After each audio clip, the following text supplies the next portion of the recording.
CBSE world में आपका स्वागत है। तो हम क्लास 10th ज्योग्राफी का 6 चैप्टर पढ़ रहे थे जिसका नाम मैन्युफैक्चरिंग इंडस्ट्रीज है। यह हमारा पार्ट 3 रहेगा। इसमें हम देखेंगे एग्रो बेस्ड इंडस्ट्रीज के बारे में।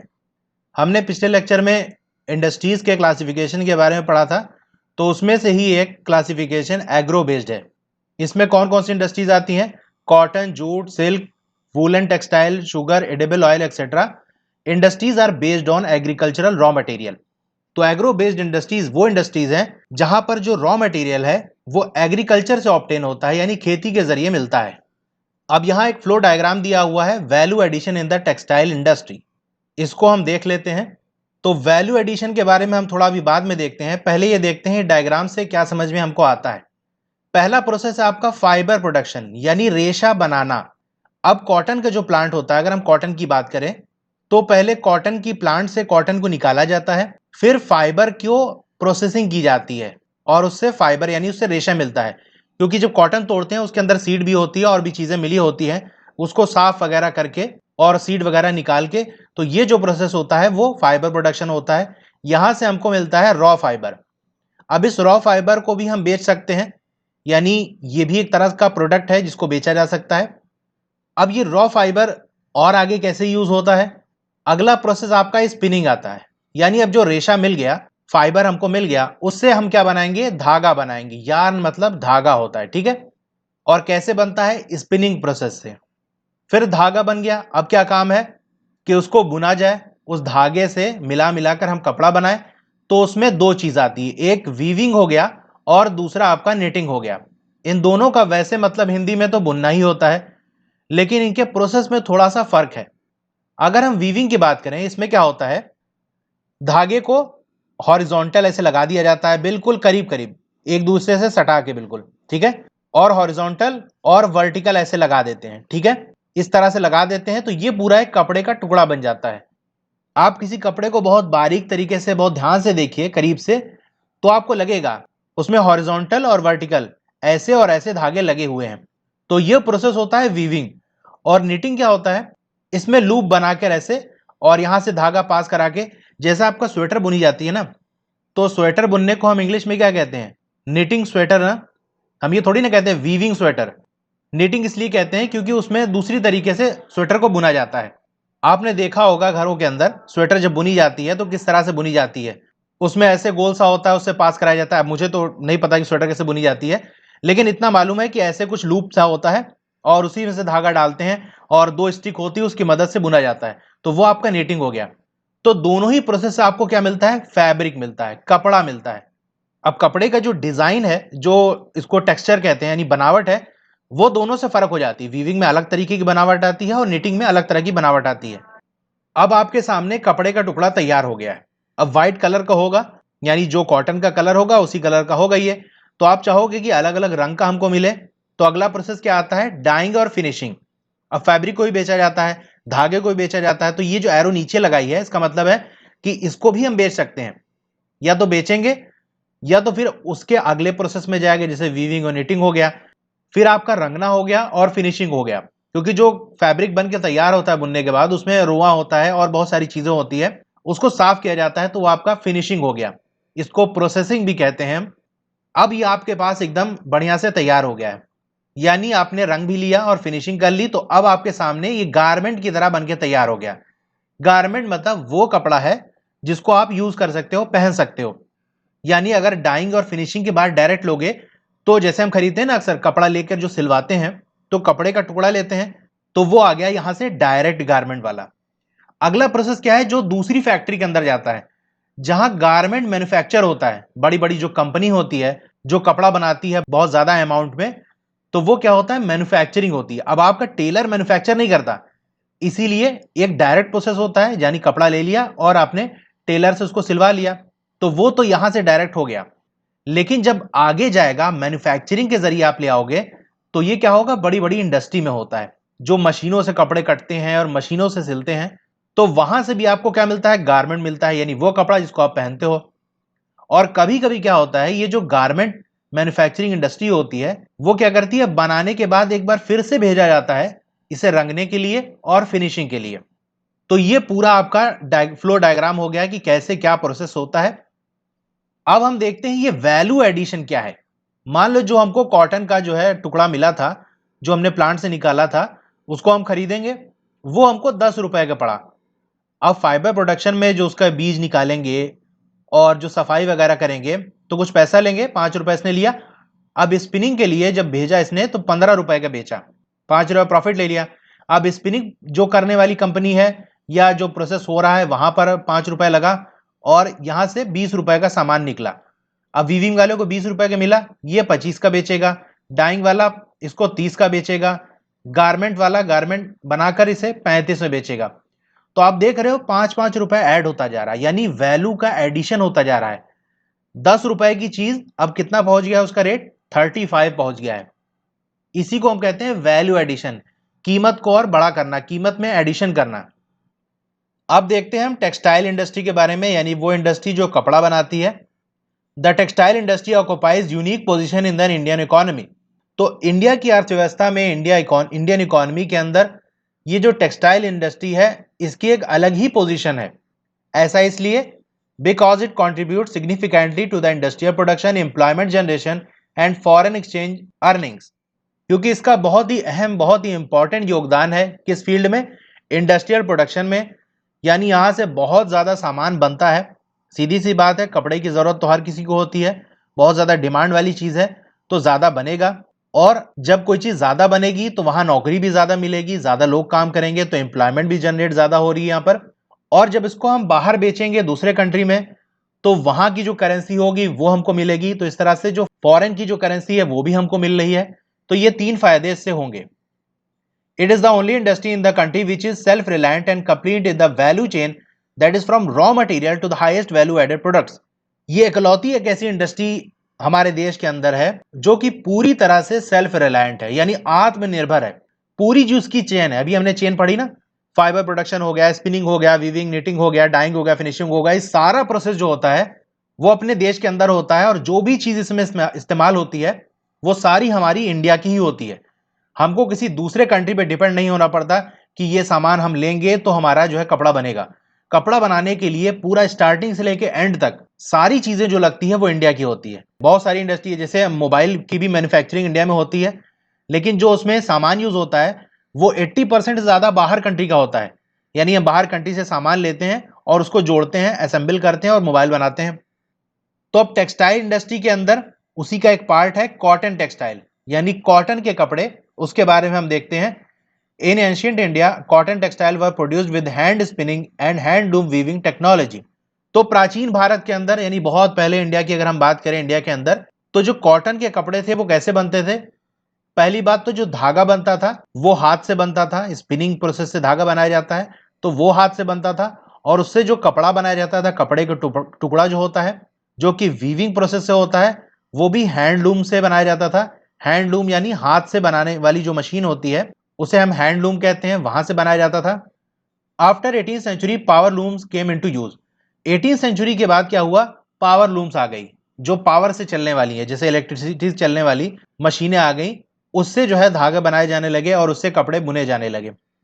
अवर traditional industries suffered a setback during the colonial period because they could not compete with the mill made cloth from England. और कॉलोनियल पीरियड के टाइम, यानी जब अंग्रेजों ने हमारे देश पे कब्जा किया था, उस टाइम जो हमारी ट्रेडिशनल इंडस्ट्रीज थी, यानी जो हाथ से वगैरह काम करने वाले लोग थे, उनको एक बहुत बड़ा झटका लगा। क्यों लगा, क्योंकि इंग्लैंड के अंदर मिल के अंदर कपड़े बनाए जा रहे थे, मशीन की मदद से बनाए जा रहे थे, और उस मशीन का मुकाबला हम लोग नहीं कर पा रहे थे। इंडिया के जो वर्कर थे, इंडिया से जो हाथ से बनाने वाले थे, वो मुकाबला नहीं कर पा रहे थे। क्योंकि मिल से क्या होता था, एक तो सस्ते में कपड़ा बनना था, अच्छा कपड़ा बनना था। भाई मशीन से बनेगा तो उसकी एक्यूरेसी भी ज़्यादा होगी, बहुत ज़्यादा एक्यूरेट बनेगा, और हर कोई चाहता है सस्ता मिले।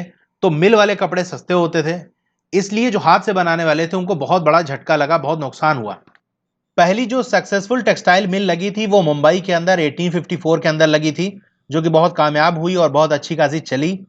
2 वर्ल्ड वॉर यूरोप के अंदर लड़ी गई थी। इंडिया जो है वो ब्रिटिश की कॉलोनी थी, यानी ब्रिटिशर्स ने कब्जा किया हुआ था यहाँ पर।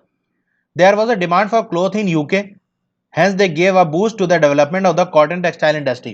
अब लड़ाई की वजह से क्या हो गया, कपड़े की डिमांड बढ़ गई। डिमांड कैसे बढ़ गई, अब लड़ाई हो रही है तो आर्मी के यूनिफॉर्म की जरूरत पड़ेगी, टेंट के लिए कपड़े चाहिए होंगे, बैग्स के लिए कपड़े चाहिए होंगे, और चोट लग गई तो पट्टी वगैरह के लिए कपड़े चाहिए होंगे। तो इस तरह से जो कपड़े थे उनकी डिमांड बढ़ गई। डिमांड बढ़ गई तो क्या हो गया, ब्रिटिशर ने सोचा कि अब इंडिया के अंदर भी हमको इंडस्ट्री लगानी पड़ेगी, यहां भी कोशिश करनी पड़ेगी ताकि ज्यादा से ज्यादा हमें कपड़ा मिल सके। तो इस तरह से यहाँ जो इंडिया के अंदर टेक्सटाइल इंडस्ट्री थी वो बूस्ट की। In early years the cotton textile industry was concentrated in the cotton growing belt of the Maharashtra and Gujarat. तो एकदम स्टार्टिंग में जब शुरुआत थी इंडस्ट्री वगैरह लगने की, कॉटन इंडस्ट्री की, तो ये इंडस्ट्री कहाँ लगी थी, जहां पर कॉटन ग्रो किया जा रहा था। जैसे आपका महाराष्ट्र हो गया, गुजरात हो गया, यहाँ कॉटन ग्रो किया जा रहा था, तो यही सारी इंडस्ट्री आके लग रही थी, यहीं आकर कंसंट्रेट हो रही थी, इकट्ठा हो रही थी। क्योंकि आप पढ़ चुके हो, जहां रॉ मटेरियल आसानी से मिल जाए, करीब मिल जाए, वहीं इंडस्ट्री लगाई जाती है। तो रीजन यहां लिखा हुआ है, अवेलेबिलिटी ऑफ रॉ कॉटन, कच्चा कॉटन बड़ा आसानी से मिल जाएगा, बगल में ही खेती हो रही है, वहीं इंडस्ट्री लगा ली हमने। मार्केट भी मिल जाएगा। अब मार्केट क्या है, हर किसी को कपड़े की जरूरत होती है, तो जहां फैक्ट्री लगाओगे वहीं मार्केट बन जाएगी। ट्रांसपोर्ट फैसिलिटी थी, और क्या था, including accessible port facility, port भी था, यानी ये जो महाराष्ट्र गुजरात है समुद्र से लगा हुआ है, तो कोई सामान अगर दूसरे कंट्री में भेजना है तो शिप्स के जरिए आसानी से जा सकता है। लेबर भी मिल रहे थे, और मॉइस्ट क्लाइमेट, यानी नमी वाला मौसम होता है, क्योंकि समुद्र किनारा है तो पानी है, पानी की वजह से क्या होता है, एयर के अंदर नमी हो जाती है, मॉइस्चर हो जाता है। मॉइस्चर क्या होता है, एयर के अंदर जो वाटर के मॉलिक्यूल आ जाते हैं। अब उससे क्या होता है, धागा बनाने में बहुत ज्यादा मदद मिलती है अगर मॉइस्ट क्लाइमेट होगा, नमी होगी। क्योंकि अगर जो रेशा है अगर सूखा रहेगा तो धागा आसानी से नहीं बनता। तो ये सारी चीजें क्या किया इन्होंने, कॉन्ट्रीब्यूटेड टुवर्ड्स लोकलाइजेशन। तो इसी वजह से लोकलाइजेशन हुआ। लोकलाइजेशन मतलब उसी लोकल एरिया के अंदर जहां खेती हो रही है वहीं पर इंडस्ट्री लग गई। This industry has close link with agriculture and provide a living to the farmers. अब ये जो कॉटन टेक्सटाइल इंडस्ट्री थी, इसका बहुत ही करीबी रिश्ता था एग्रीकल्चर से, और ये फार्मर को लिविंग प्रोवाइड करती थी। यानी सीधी सी बात है, इंडस्ट्री लगेगी तो इंडस्ट्री के अंदर कपड़ा बनाने के लिए कॉटन की जरूरत पड़ेगी। अब डिमांड बढ़ेगी तो फार्मर उसकी खेती करेंगे, और कॉटन की खेती में प्रॉफिट ज्यादा होता है, फार्मर को ज्यादा पैसे मिलते हैं। तो फार्मर का भी काम हो गया। और किन लोगों का फायदा हुआ, कॉटन बॉल प्लकर्स, जो कॉटन को तोड़ने वाले हैं, प्लांट से निकालने वाले हैं, ये भी एक काम है, इन लोगों को भी काम मिल गया। And workers engage in ginning. Ginning क्या होता है, जो कॉटन की बॉल होती है जिसको तोड़ा गया होता है, उसके अंदर से सीड को अलग करना, ये आपका गिनिंग प्रोसेस हो गया। तो यहां काम करने वालों को भी काम मिल गया। स्पिनिंग हो गया, यानी जो धागा बनाने वाले हैं। वीविंग, ये जो कपड़ा बुनने वाले हैं। डाइंग, यानी जो रंगने वाले हैं, डिजाइन करने वाले हैं, पैकेजिंग करने वाले हैं। और टेलरिंग एंड स्विंग। अब ये टेलरिंग या स्विंग क्या है, हम तो ये जानते हैं कि टेलर क्या करता है, कपड़े को नाप लेता है, काटता है, सिलता भी है, और स्विंग मतलब सिलना होता है। तो ये दोनों अलग क्यों कहा, देखिए टेलर का असल जो जो बड़ी बड़ी इंडस्ट्री में है, टेलर का काम क्या होता है, नाप लेना और उसके हिसाब से कपड़े को काटना। और सिलने के लिए एक अलग से डिपार्टमेंट होता है, अलग से लोग होते हैं जो करते हैं।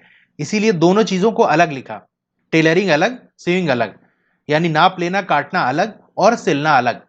तो इन लोगों को भी काम मिल जाएगा इंडस्ट्री लगने की वजह से। The industry by creating demand supports many other industries such as chemical and dyes, packaging material and engineering work. तो अभी जो हमने पढ़ा, ये लोग तो डायरेक्टली इनको फायदा हो रहा है, यानी डायरेक्टली इंडस्ट्री के अंदर काम करने वाले लोग हो गए। अब कुछ और इंडस्ट्री है जो डायरेक्टली नहीं है, जैसे आपका केमिकल और डाइंग वाली हो गई, रंगने वाली। अब ऐसा तो नहीं कि सिर्फ रंगाई कपड़े की ही होती है, बहुत सारी चीज होती है जिसको रंगा जाता है। लेकिन इंडस्ट्री लगने की वजह से कपड़े का रंगने की डिमांड बढ़ गई। उनकी डिमांड बढ़ गई कि हाँ, हमको और ज्यादा रंगने वाली चीज चाहिए, केमिकल्स चाहिए, डाइज चाहिए। तो वो जो केमिकल बनाने वाली और डाइज बनाने वाली जो इंडस्ट्री है, उनको काम ज्यादा मिल गया, वो भी बढ़ जाएंगी। और पैकेजिंग मटेरियल, जैसे आपका पॉलिथीन वगैरह हो गया या जूट बैग वगैरह हो गया, इनको भी काम मिल गया, इनको भी एक सपोर्ट मिल गया इंडस्ट्री लगने की वजह से। और जो इंजीनियरिंग वर्क्स है, अब इंजीनियरिंग के बहुत सारे डिपार्टमेंट हैं। जैसे मशीन जो लगेगी इंडस्ट्री के अंदर, वो कौन बनाता है, मैकेनिकल इंजीनियर मशीन बनाता है। उसके अंदर जो इलेक्ट्रॉनिक्स के पार्ट लगे होंगे वो इलेक्ट्रॉनिक्स इंजीनियर लगाएगा। फिर वहां जो इलेक्ट्रिसिटी की सप्लाई देखने वाला डिपार्टमेंट होगा, वहां इलेक्ट्रिकल इंजीनियर काम करेगा। जो फैक्ट्री बनाएगा वो सिविल इंजीनियर होगा। तो ये पूरा इंजीनियरिंग काम भी वहां मिल गया इंडस्ट्री लगने की वजह से। While spinning continues to be centralised in Maharashtra, Gujarat and Tamil Nadu. अब जो स्पिनिंग वाला काम था, यानी धागा बनाने वाला काम था, वो सेंट्रलाइज था। सेंट्रलाइज मतलब उसी एक जगह इकट्ठा था। कहां पर था, महाराष्ट्र, गुजरात और तमिलनाडु, ये तीन ही जगह पर धागा बनाया जा रहा था। ठीक है, सेंट्रलाइज था, इसी जगह बिल्कुल बनाया जा रहा था। लेकिन अगर हम वीविंग की बात करें तो वह क्या था, is highly decentralised to provide scope for incorporating traditional skills. लेकिन जो इस धागे से कपड़ा बनाने वाला प्रोसेस था वो डिसेंट्रलाइज था, वो किसी एक स्टेट के अंदर या किसी एक इलाके तक नहीं था, बल्कि पूरे देश के अंदर ये काम हो रहा था, कपड़ा बिनने वाला काम। ऐसा क्यों? ताकि जो ट्रेडिशनल स्किल है, यानी हर जगह अपना अलग हिसाब से कपड़ा पहना जाता है। आप देखेंगे इंडिया के अंदर भी अलग अलग जगह जाएंगे तो अलग अलग डिजाइन के आपको कपड़े मिलेंगे, अलग अलग तरीके से बिना गया होता है उस कपड़े को। तो इसीलिए कि जिस एरिया में जाए ये धागे, वो अपने हिसाब से इसको बुन सके और अलग अलग वैरायटी के कपड़े बन सके। And designing of weaving in cotton, cotton की डिजाइनिंग हो गई, सिल्क की डिजाइनिंग हो गई, और जरी हो गया। जरी में क्या होता है, जैसे आपका गोल्ड का या सिल्वर के थ्रेड होता है पतला सा, उससे एक तरह से बिना जाता है, उस पर डिजाइन बनाई जाती है कपड़े पे। और क्या है, एम्ब्रॉयडरी यानी कढ़ाई। तो ये सब इंडिया के अंदर अलग अलग जगह पर अपने हिसाब से वहां पर ये सारी चीजें होती थी। तो ये चीज जो वीविंग वाला प्रोसेस है वो डिसेंट्रलाइज था, पूरे देश में फैला हुआ था, सब जगह ये काम हो रहा था। India has world class production in spinning but weaving supplies low quality of fabric as it can not use much of the high quality yarn produce in the country. अब स्पिनिंग के मामले में देखें तो इंडिया का जो production है वो वर्ल्ड क्लास है, यानी दुनिया के अंदर ही हमारी जो स्पिनिंग है, हमारे जो धागे हैं, वो इंटरनेशनल मार्केट में बहुत ज्यादा उसकी डिमांड है, वो बहुत ज्यादा एक तरह से फेमस है। लेकिन वीविंग के लिए, जो बुनने के लिए हमें धागे मिलते हैं, वो बहुत ही लो क्वालिटी के रहते हैं। ऐसा इसलिए क्योंकि जो हाई क्वालिटी के जो धागे होते हैं वो तो हम बाहर बेच देते हैं, क्योंकि जितनी अच्छी क्वालिटी के धागे हमारे इंडिया के अंदर बनते हैं वैसे कहीं नहीं बनते। तो जो धागा बनाने वाले हैं वो चाहते हैं कि इसको बाहर बेच दें, क्योंकि हमको ज्यादा पैसा मिलेगा। और जो बचा कुचा खराब वाला धागा होता है उससे यहाँ कपड़े बन जाते हैं। तो जो अच्छी क्वालिटी वाले धागे हैं वो ज्यादा हम अपने लिए यूज नहीं कर पाते, उसको ज्यादातर हम बाहर बेच देते हैं ज्यादा प्रॉफिट की वजह से। अब जो वीविंग है वो कैसे की जाती है, हैंडलूम, पावर लूम और मिल्स के अंदर। अब हैंडलूम क्या है, हाथ से बुना जाता है। पावर लूम क्या है, जो मशीन के जरिए बुना जाता है। अब मिल्स क्या है, मिल्स के अंदर आपका धागा भी बनाया जाता है और कपड़े को बुना भी जाता है। ठीक है, तो मिल का ये दोनों काम है। तो मिल के अंदर पावर लूम भी होता है और स्पिनिंग मशीन भी होती है, तो उसको मिलाकर और भी जो प्रोसेस होते हैं वो सारे मिलाकर क्या होता है, एक मिल कहलाता है। A hand spun khadi provide large scale employment to weavers in their home as a cottage industry। तो हैंड स्पन यानी हाथ से जो स्पिनिंग की जाती है, हाथ से धागा बनाया जाता है, उसे हम खादी कहते हैं। तो इस हाथ से बनाने की वजह से बहुत ज्यादा लोगों को एम्प्लॉयमेंट मिल गई, बहुत ज्यादा लोगों को रोजगार मिल गया कि हाथ से बुनना क्या है, सीख लिए और बुनने लगे, बहुत ज्यादा बड़ी मशीन की जरूरत नहीं है। और वो अपने घर के अंदर ही एक कॉटेज इंडस्ट्री बना ली है। कॉटेज क्या होता है, अगर कॉटेज वर्ड का मतलब देखें तो उसको कहते हैं कुटिया, यानी छोटी सी जो झोपड़ी होती है। तो यानी अपने घर के अंदर, छोटे से घर के अंदर जो बुनाई का काम होता है, तो उसको हम कहते हैं कॉटेज इंडस्ट्री। तो इस कॉटेज इंडस्ट्री की वजह से और हाथ से बुनने की वजह से बहुत ज्यादा लोगों को रोजगार मिला है, नौकरी मिली है। अब यहाँ दो क्वेश्चन है, इसको हम देख लेते हैं कि क्या है। पहला क्वेश्चन आपके सामने है, why did Mahatma Gandhi lays emphasis on spinning yarn and weaving khadi. Mahatma Gandhi ने क्यों इस बात पे जोर दिया था कि अपने हाथ से ही हमें धागा बनाना चाहिए और कपड़ा बुनना चाहिए। उसके कई मकसद थे। एक तो boycott of the foreign made cloth, जो बाहर से कपड़े बन रहे हैं उसका बाइकआउट किया जाए। तो बाहर से बाइकआउट करेंगे तो अपने जो इंडिया बनाने वाले हैं उनसे ज्यादा खरीदा जाएगा, तो उनको फायदा होगा। तो ये एक तरह से मीन्स ऑफ प्रोटेस्ट था, प्रोटेस्ट करने का एक तरीका था, अंग्रेजों के खिलाफ खड़े होने का एक तरीका था। और क्या है, to help small weavers who use handloom, जो हाथ से बुनने वाले छोटे छोटे बुनकर हैं उनकी मदद हो जाएगी। डेवलप फीलिंग ऑफ नेशनलिज्म, अपने इंडिया का यूज करेंगे तो एक तरह से राष्ट्रवाद की भावना पैदा हो जाएगी, देशभक्ति पैदा हो जाएगी। और sense of collective belonging among Indians, और एकता की भावना पैदा हो जाएगी। अपने ही भारतीय लोगों से हम कपड़ा लेंगे और उन्हीं से जो है धागा लेंगे, तो एक तरह से आपस में भाईचारा होगा। और जो आपकी कॉटेज इंडस्ट्री है, यानी जो घरों के अंदर हाथ से बुनने वाली जो इंडस्ट्री है, उसको एक बूस्ट मिलेगा, वो आगे बढ़ेगी। और to make India self reliant, और क्या होगा, भारत आत्मनिर्भर बनेगा, किसी पे उसे डिपेंड नहीं रहना पड़ेगा। दूसरा क्वेश्चन है, why is it important for our country to keep the mill sector loomage lower than power loom and handloom.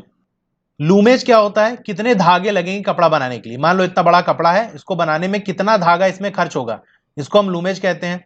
तो मिल सेक्टर से जो लूमेज है वो बहुत कम है, यानी उसको कम रखा गया है, जानबूझ के रखा गया है। क्यों रखा गया है, उसकी वजह क्या है। Handloom and power loom provide employment to the large number of people in the rural areas. तो रूरल एरियाज के अंदर, गांव के अंदर लोग घरों के अंदर ही अपना धागा बनाते हैं, उसी से कपड़ा बुनते हैं और उसी से उनका जो है रोजी रोटी चलती है। If milk production will increase, अगर मिल्क से प्रोडक्शन को हम आजादी दे दें, हमने रोका हुआ है, गवर्नमेंट ने कानून बनाया है, इससे ज्यादा प्रोडक्शन नहीं हो सकता, अगर उनको छोड़ दें तो मिल्क को क्या है, मशीन लगाए और दनादन प्रोडक्शन शुरू हो जाएगा। तो उससे नुकसान क्या होगा, survival of people working in handloom and powerloom sector will difficult. तो ये जो हाथ से बनाने वाले हैं और जो पावर लूम है, छोटी छोटी फैक्ट्री के अंदर जो मशीन के जरिए बना रहे हैं, उनका सरवाइव करना मुश्किल हो जाएगा, क्योंकि as mill product are cheap, क्योंकि मिल से बनने वाले कपड़े सस्ते हैं। अब ये सस्ता बनाकर बेचेंगे तो इसी से खरीदेंगे, तो फिर हाथ से बना हुआ कौन लेगा। ठीक है, तो ये एक रीजन है। India export yarn to Japan, तो इंडिया क्या करता है, धागा जापान को एक्सपोर्ट करता है, यानी जापान में बेचता है। Other importers of cotton goods from India, और कौन से देश हैं जो इंडिया से ये कॉटन के सामान खरीदते हैं, वो आपका यूएसए हो गया, UK, Russia, France, east European countries, Nepal, Singapore, Sri Lanka and African countries. तो ये वो कंट्री हैं जो इंडिया से कॉटन के सामान लेते हैं, खरीदते हैं। We have a large share in the world trade of cotton yarn, तो हमारा बहुत बड़ा शेयर है, बहुत बड़ा हिस्सा है कॉटन यार्न के ट्रेड में, यानी कॉटन यार्न जो कॉटन के धागे हैं उसके खरीदने और बेचने वाला जो बिजनेस है उसमें हमारे देश का बहुत बड़ा हिस्सा है। Our spinning mills are competitive at the global level and capable of using all the fibres we produce, और जो हमारी स्पिनिंग मिल है, यानी जो धागा बनाने वाली मशीनें हैं हमारे पास, वो इतनी ज़्यादा हैं और इतना हमारे पास है कि जितना भी हम फाइबर प्रोड्यूस करते हैं, यानी जितना खेती के जरिए कॉटन के फाइबर हमको मिलते हैं, वो सारे हम धागे बना सकते हैं, इतनी ज़्यादा हमारे पास मशीनें हैं। The weaving, knitting and processing unit can not use much of the high quality yarn that is produce in the country, लेकिन फिर भी हम बना सकते हैं, लेकिन उसके बाद भी जो हमारी बुनने वाली और प्रोसेसिंग यूनिट है वो हाई क्वालिटी के जो यार्न है, हाई क्वालिटी वाले जो धागे हैं उसको यूज नहीं करती, क्योंकि अगर हाई क्वालिटी वाले यूज करेंगे और उससे कपड़ा बनाएंगे तो कपड़ा बहुत ज्यादा महंगा हो जाएगा। तो क्या करते हैं, सीधे धागा बनाया और बाहर बेच दिए। There are some large and modern factories in this segment, but most of the production is in fragmented small unit which cater to the local market. अब बुनने वाली इंडस्ट्री ऐसा नहीं कि हमारे देश में नहीं है, इंडस्ट्री है, कुछ तो मॉडर्न और बड़ी इंडस्ट्री है, लेकिन ज्यादातर वो बहुत छोटी इंडस्ट्री है और वो लोकली आसपास जो मार्केट है उसी के अंदर सप्लाई कर पाती है और पूरे इंडिया तक भी नहीं पहुंच पाता, और बाहर भेजना तो बहुत दूर की बात है।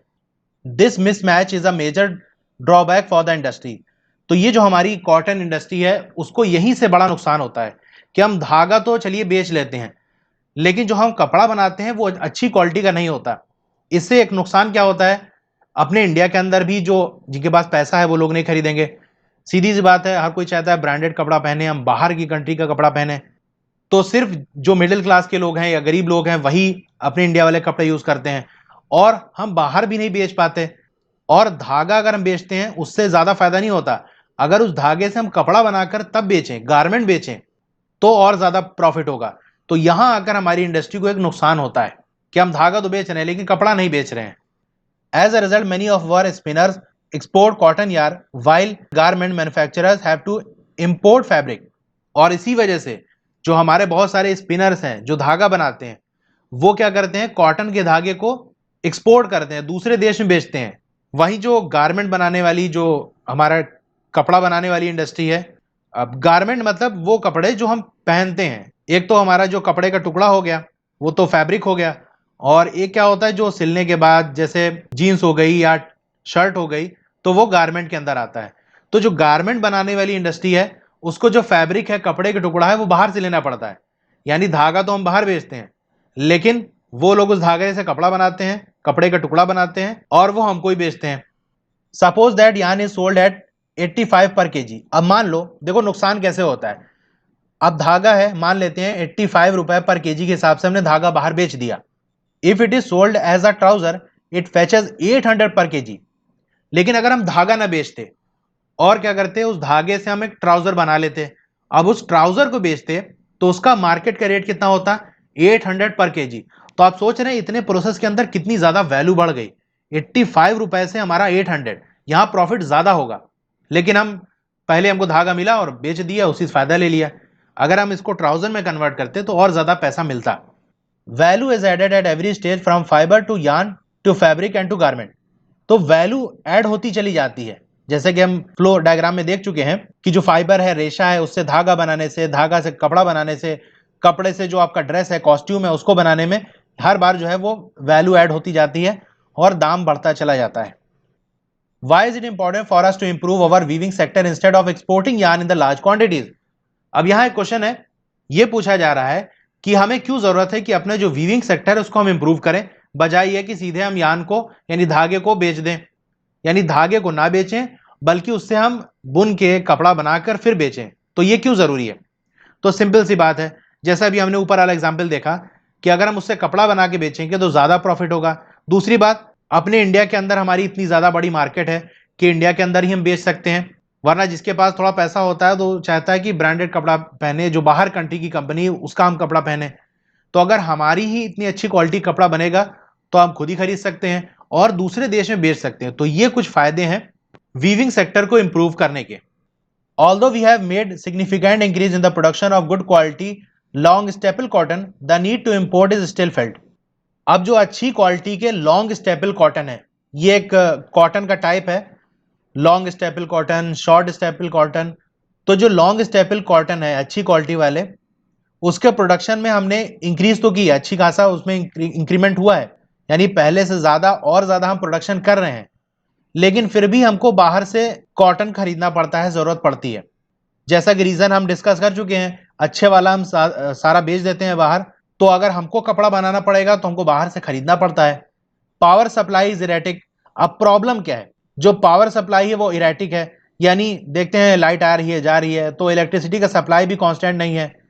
और जो मशीनरी है need to be upgraded. Machine को हमें नया करने की जरूरत है, पुरानी मशीन हटाना है और नई मशीन लाना है in weaving and processing sector in particular. खास तौर से जो बिनने वाला है और जो आगे का प्रोसेसिंग होती है उसकी जो मशीनें हैं उसको नया करने की जरूरत है, नई मशीन लेने की जरूरत है। Other problems are low output of labour.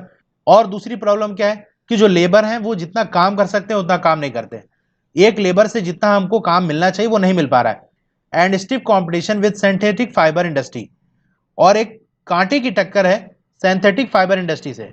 अब सिंथेटिक फाइबर इंडस्ट्री क्या है, जो मैन मेड फाइबर्स हैं जो बनाते हैं हम, जैसे आपका नायलॉन वगैरह हो गया, तो उससे एक जो है कांटे की टक्कर है इसकी कि अब नायलॉन की जो है या और दूसरे जो मटेरियल के धागे हैं उसकी मार्केट बहुत तेज बढ़ रही है, तो वहां से भी ये कंपटीशन हमको मिल रहा है। ओके, तो आज की इस वीडियो में इतना ही। आपको वीडियो कैसी लगी कमेंट करके जरूर बताइए, अच्छी लगी हो तो लाइक जरूर करिए और अपने दोस्तों में से शेयर करिए। और अगर चैनल को सब्सक्राइब नहीं किया है तो सब्सक्राइब करके बेल आइकन दबा लीजिए और उसमें ऑल पे क्लिक कर देंगे, तो जब भी नई वीडियो आएगी वो आपको एक मैसेज चला जाएगा और इस तरह से आप अपडेट रहेंगे कि हाँ जैसे ही नई वीडियो आएगी वो आपको पता चलता रहेगा। दूसरे सब्जेक्ट की वीडियो आपको देखनी है तो इस डिस्क्रिप्शन के अंदर प्लेलिस्ट का लिंक दिया है, वहां से देख सकते हैं, और अगर ना मिले तो आप कमेंट करके पूछ सकते हैं। Okay, thank you.